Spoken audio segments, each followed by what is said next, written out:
জুমার নামাজের সালাম ফিরাইলেই বাইর হয়ে যায়। পরের 4 রাকাত নামাজ যে সুন্নাত, এই পরের 4 রাকাত সুন্নাত নামাজ উনি বুঝছে যে হুজুর যেহেতু বেকুব এবং সামনের কাতারের লোকগুলা যেহেতু বোকা আহাম্মকগুলা, এই জন্য এরা 4 রাকাত পড়ে। সালাক মিয়া বাইরে চলে যায়। আচ্ছা আমনে সালাকি নিয়ে আমনে যান, আল্লাহ ভরসা। গিয়া বাতে তো খান, আমরা বাতে খাই। জুমার পরে কোনো আমরা চিরা খাই না, এটা মনে, আমরা কোনো বন খাই না, আমরা বাতে খাই। আল্লাহর রহমতে আশা করি আমনেতে ভালোই খাই।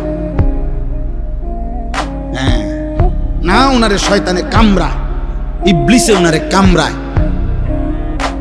ওনারে কিরমিয়ে কামড়ায়, উনি সাথে সাথে বাইরে হয়ে যায়।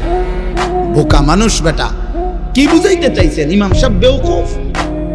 ইমাম সাহেবের বাপের কান থেকে 4 রাকাত নামাজ আনছে, এটা যদি কোনো কোরআন সুন্নাহ অনুমোদিত না হয়, এটা রাসূলুল্লাহ সাল্লাল্লাহু আলাইহি সাল্লাম সাহাবায়ে কেরাম যদি না পড়তেন, তো এটা ইমাম সাহেব বছরের পর বছর একটি ভুল বেহুদা জিনিস পড়ে। এটা তা আপনার বিবেকে ধরে না? এটা আপনি বের হবেন কেন মিয়া? কেন খামখেয়ালি করবেন? জুমার নামাজ কি 2 রাকাত? কথা বলেন, জুমার নামাজ 2 রাকাত, তাইলে 2 রাকাত পড়বেন কেন?